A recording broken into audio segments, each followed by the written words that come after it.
Should you get and build stainless? Short answer, probably. Long answer, this Swing your hammers! Hold the barricades! This entire video. Swing Hold your the barricades! hammers! Victory for Londinius! So, stainless, Mr. Swing Your Hammers, to me always seemed to be one of the operators that people really often forget, despite him having an incredible amount of supporting capabilities. This, I can assume, is because of a few reasons. First and foremost, because of the existence of lower rarity alternatives that are present that can fit some of the role that Stainless provides, Warfarin being the chief example of this. Another reason being that he's a chapter release operator, therefore he doesn't get the normal rerun that most operators have, so he's more uncommon in people's accounts. But regardless, as I've said, the kinds of support that Stainless provides, in my opinion, makes him one of the most versatile operators in the game, with all three of his skills being a strong choice to support your other operators in almost any situation.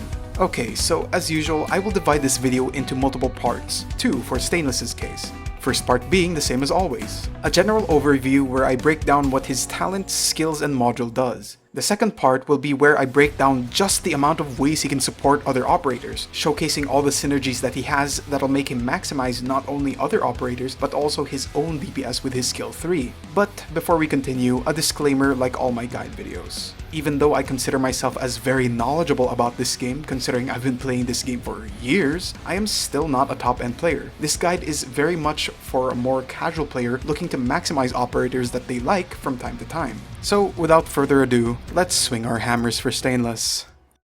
Like I said, in part 1 I'll go over his entire kit, going over what each talent and skill actually does for Stainless. Stainless is, of course, an Artificer supporter, a special kind of supporter that is a melee unit and can summon devices that'll buff certain operators that they point to. Mediocre stats all across the board, but that's not what they're here for. Stainless's first talent, named Battlefield Engineer, is the talent that all Artificer supporters have, where they get devices that buff operators. Though while other Artificers detail what kind of operators their devices buff and how in their talent 1, Stainless's talent on the other hand just says that his device's effect will change depending on what skill he has equipped. His second talent, called Cost Cutting, just lets him have a high chance of recycling his devices when they're destroyed in the 8 tiles around him, though I find that this rarely matters, since he would naturally have the devices buff other operators than himself. It can provide decent flexibility when he's near other operators that you buff though. But this talent gets a much needed buff from his module, since it not only increases the chance of him recycling his devices to a staggering 90%, but more importantly increasing his natural SP regen by a flat 0.2 per second, letting him have better skill cycles. Moving on to his skills,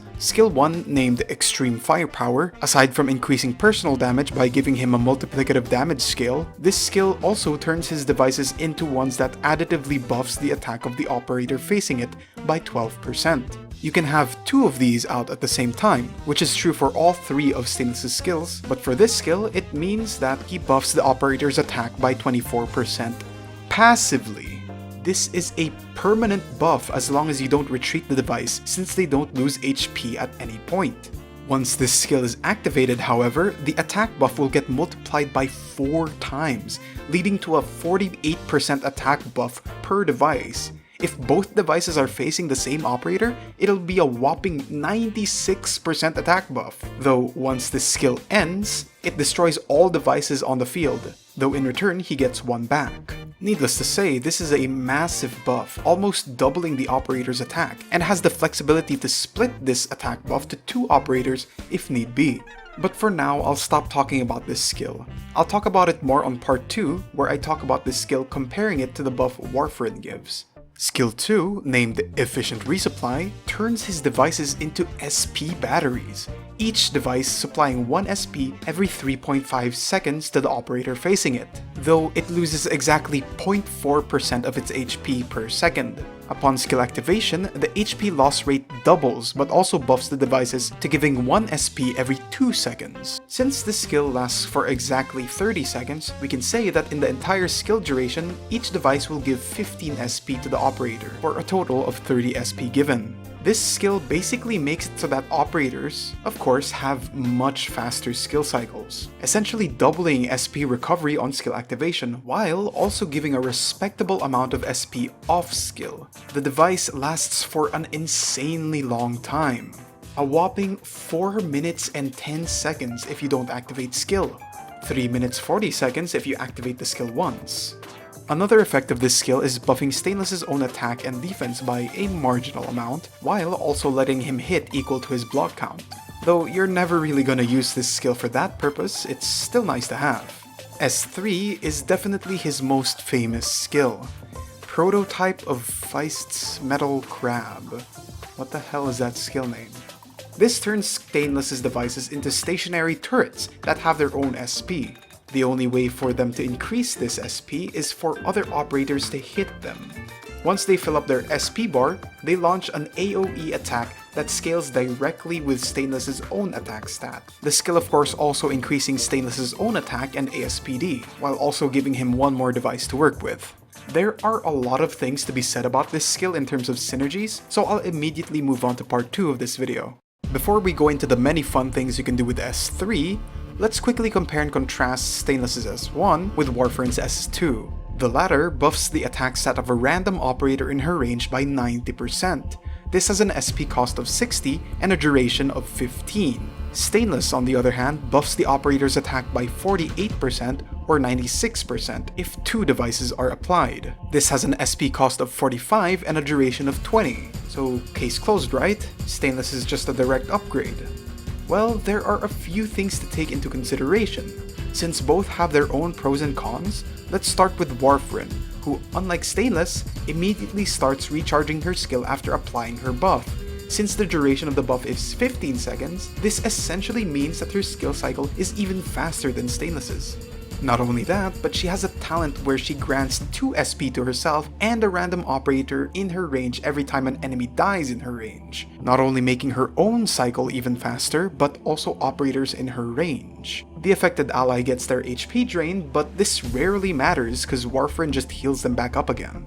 The real downside of the skill is reliability and flexibility. Because of the fact that it's a random operator in her range that gets buffed, this basically means that you have to specifically place her in a spot where she can't target other allies to guarantee the buff on the operator that you want. And this is where Stainless shines. Being able to specifically direct the devices lets you be very flexible on what operators you want to get buffed. Not only that, but having a permanent 24% attack buff to operators even if you don't have to activate his skill is something that should not be forgotten, since there are quite a few operators in the game that benefits greatly for having their attack stat even just slightly raised. Much like Chongyue here, making his damage much higher, letting him do something that he normally cannot. And if need be, you can even skyrocket his attack by activating Stainless's skill. Chongyue being one of my favorite operators to use in conjunction with Stainless, since the latter supports Chongyue incredibly well with any equipped skill. So yeah, that's my segue to skill 3. Stainless's S3 is probably one of my favorite skills in the game. Ignore the fact that I have no masteries on the skill, but the way that this skill works, it obviously works amazingly with operators that have high ASPD or hit multiple times. Or hell, even the ones that have DOT. Anything that kills the drops in Invitation to Wine Fast will also work swimmingly with this. They will let the turret attack incredibly fast, and considering it has a 300% damage multiplier on Stainless's attack, it will also do a lot of damage per explosion. And since it is a damage multiplier, attack buffers will skyrocket the damage of the turret as well. We can see both of these in action with the setup annihilating Tallulah as she spawns here, using Exit to charge Stainless's turret while Sculptor buffs him. Though this is only one part of his skill. The fact that it can be attacked makes this a supportive device as well. Operators that charge their skill by attacking will be able to charge their skill by hitting this thing instead of waiting for an enemy. Or even just any ally that benefits from hitting something. Think Reapers or Solo Blades healing themselves. Executor Alter being able to heal himself and charge his S3 at the same time. Operators like Irene and Chongyue will be able to charge their skills even during downtimes of enemy waves thanks to this skill. Another synergy is even Agent Vanguards being able to get their DP per hit on skill without fear of killing the enemy, which of course cuts their DP generation since they have nothing to hit. Which leads me to Puzzle. Some of you may know that Puzzle has an interaction with Stainless's skill 3, wherein all of his attacks trigger his talent of generating 2 SP for himself. Combined with his S1, this makes it so that his DP generation is quite massive. Some of you may have even heard that this combination even outpaces Myrtle in terms of average DP generation. But I have to say that this comes with 2 very big caveats. The smaller caveat being that even though this setup is more average DP generation, Myrtle still has more burst DP on skill. You see, Puzzle gets to activate his skill 1 every 3rd attack using this skill. He generates 3 DP with this, and with an attack interval of 1 second, it doesn't take a lot of math to realize that he generates an average of 1 SP per second. Meanwhile, Myrtle, upon skill activations, generates 14 DP over 8 seconds, making her DP gen 1.75 DP per second. The second and main caveat is Myrtle costs 8 DP to put down, assuming max pot, while this entire setup costs 38 DP, assuming you have Puzzle max pot, which you should since he's free. This makes Flagpipe still be the obvious choice when it comes to tight stage openers. But aside from more average DP generation, one thing that this setup has over Flagpipe is flexibility in mid-stage DP generation. Since Puzzle has low redeployment time and Stainless's devices can be placed with a very short cooldown, if you ever find yourself needing a lot of DP mid-stage, multiple times even, this lets you get an incredible amount of DP. Also, once it's set up, unlike Myrtle, you can AFK and it would still generate DP. Good for my lazy ass for getting to activate Myrtle and Elysium's skill in Annihilation stages all the time. But anyway, this isn't a puzzle video now, is it? Going back to Stainless, I feel like I've said all I can about him. An incredibly flexible operator that can be brought to just about any stage. An often forgotten operator because of the operators that can do similar things to him, and not being the simplest operator to use. But still, he has a solid place in the game. It is understandable why not many people use or talk about him. But overall, I just want people to use who they like by showing them ways to do it. I'm not trying to sell anyone of any operator. And since Stainless to me is such a fascinating operator, kit-wise, yet little discussion of him happens, I saw this as an opportunity to make a video about him. Anyway, that'll be all from me. I hope you enjoyed this video, and if I got anything wrong, please inform me since I'm always looking to be better. Bye bye!